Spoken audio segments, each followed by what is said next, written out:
In this video, we're going to do a quick review of some fundamental part writing rules. I'd encourage you to watch the video, pause it, take notes, rewind, and rewatch as need be. These rules are the cornerstone of much of what we're going to be doing in the future. We're going to cover texture, range, and spacing, rules of motion, doubling rules, and treatment of tendency tones. We'll start with texture, range, and spacing. There are two main textures we use when part writing: chorale style, which is also called SATB, an acronym for soprano, alto, tenor, bass, and keyboard style. In both styles, 4 independent melodies are written on the grand staff. We'll start with chorale style. In chorale style, the 2 higher voices, soprano and alto, are written on the treble clef staff, and the 2 lower voices, tenor and bass, are written on the bass clef staff. The stems of the soprano and tenor parts point up. The stems of the alto and bass point down. This is how you can distinguish one voice part from another. In keyboard style, 3 voices appear on the treble clef, and the bass alone appears on the bass clef staff. When writing in keyboard style, make sure that you can play all 3 notes comfortably at the keyboard with your right hand. If you can't, you've probably done something wrong. Each voice part has a different range, and you can see these ranges on the grand staff. The ranges I've given here may differ a little bit from the ranges you've learned if you've studied this before. I give these as ranges because I think it's easy to memorize them. Notice that all of the endpoints are notes of the C major triad, and that each voice has a range of about a tenth.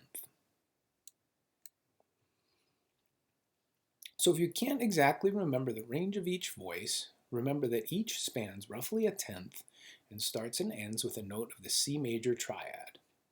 If all else fails, just keep the voices on the staff, or as close to it as possible.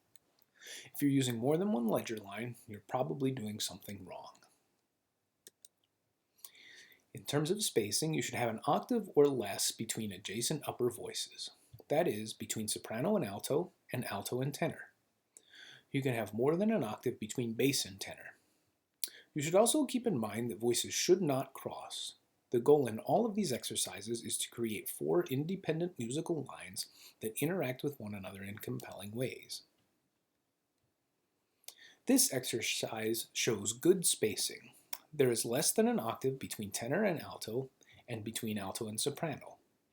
For the most part, there is more than an octave between the bass and tenor, and that's okay. The bass can have more space between the tenor than the other upper voices.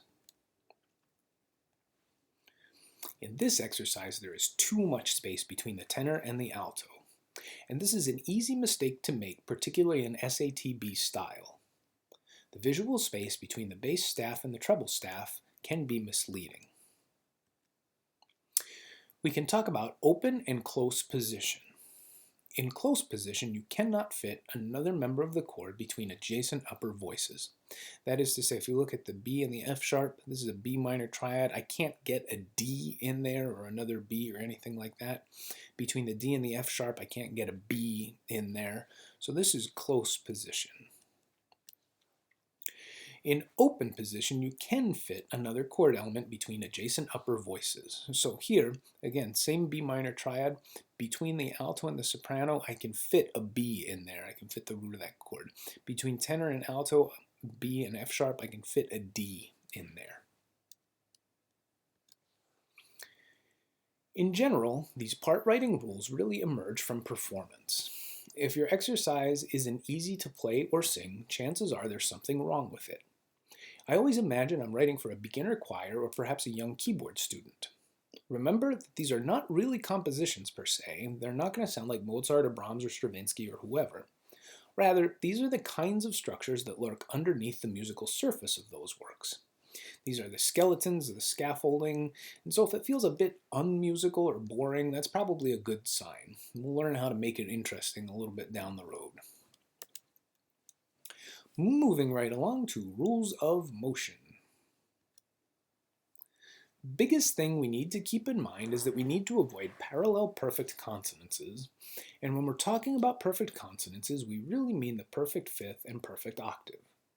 You can have parallel perfect fourths all day long because if you'll recall, fourths are technically considered dissonances in this style. It's also important to recognize that the parallels must take place in the same voice. If you look at this example here, I have B flat going to E flat in the bass, and I have another line connecting F in the alto to a B flat in the soprano. Now that might look like parallel octaves, but this is perfectly acceptable voice leading because the F is in one voice, it's in the alto, and the B flat is in a different voice, the soprano. So what we're actually looking at here is the B flat to E flat motion, the D to E flat motion, the F to G motion, and the retained B flat.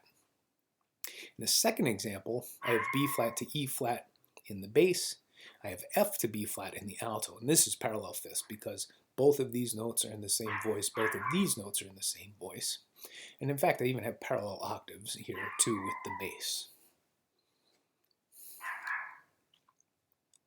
Motion from a perfect fifth to a diminished fifth is okay because we're moving to a diminished fifth, but the opposite from a diminished fifth to a perfect fifth is not. A few good rules of thumb as far as chord-to-chord motion. When you're able to, keep common tones in the same voice and move the upper voices in contrary motion to the bass. If you do these two things, you'll avoid 95% of all other voice leading errors. Here are a few more specific cases. When chord roots differ by a second, the two chords will share no common tones. In these cases, move the upper voices in contrary motion to the bass by the shortest distance possible to a note in the following harmony. So here you can see the bass lines all move by step, upper voices all move down, bass line moves down by step, upper voices move up by step. Same thing here, down by step, everything else moves up. When chord roots differ by a third or a sixth, two chords will share two common tones. In these cases, retain the common tones if possible and move the remaining upper voice in contrary motion to the bass by the shortest distance possible to a note in the following harmony. So here, E flat to G is up a third. The G and the B flat are retained in the tenor and the alto, and the soprano moves in contrary motion. The C to the A flat differ by a third. E flat is retained, the C is retained, and the tenor moves by step. B flat to G flat down by a third. B flat is retained, alto moves up by step, and the soprano is retained. When chord roots differ by a fourth or a fifth, two chords will share one common tone. In these cases, retain the common tone if possible, and move the remaining upper voices in contrary motion to the bass by the shortest distance possible to a note in the following harmony. Here the bass goes up by fifth from E flat to B flat. Retain the common tone in the alto, everything else moves in contrary motion. The bass goes down by fourth. Here I've moved everything in contrary motion to the bass. I wasn't able to keep the common tone common. Here the B flat's the common tone, bass descends by fifth, everything else moves in contrary motion by step. Generally speaking, the upper voices should move as little as possible. If you find yourself leaping by fourths, fifths, or sixths in an upper voice, you're probably doing something else wrong. Move by step or common tone, maybe a third at the most. The bass can leap much more freely, but it cannot leap by dissonant intervals like tritones or sevenths.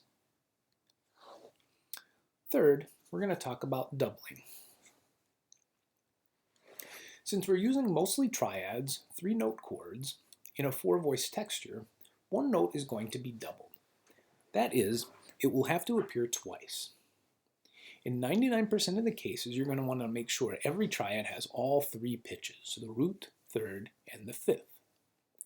At this stage, doubling is pretty simple. Double the root. Remember, though, that root and bass are not always the same thing. The root is the lowest sounding note of a triad when it's written as a stack of thirds. The bass is the lowest sounding note regardless of what position the triad is in.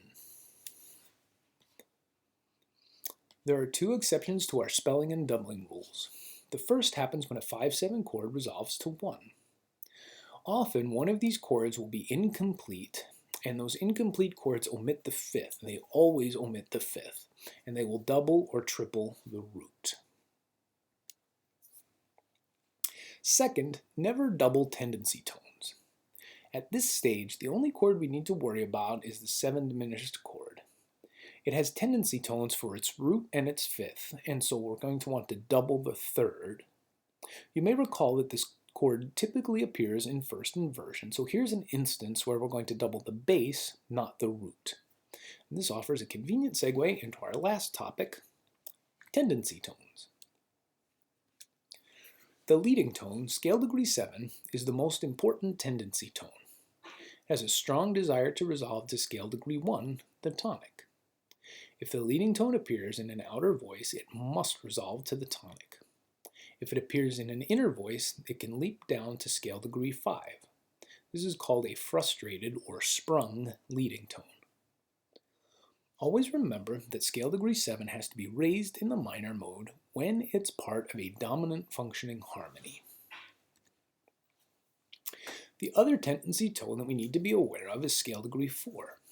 It's only a really strong tendency tone when it's paired with the leading tone. It's like scale degree 7 is a bad influence, that kid that your parents didn't want you to hang out with when you were in high school. If scale degree 4 is functioning as the root of a 4 chord, for example, it can really go anywhere it wants to. It's only when it's paired with scale degree 7 that it warrants special attention. So we've come to the end of our brief part writing review.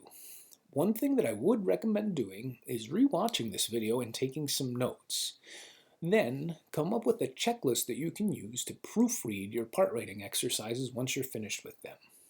As always, if you have any questions, please feel free to reach out, get me an email, or find me on our Slack channel, and I'm more than happy to help. Thanks for watching.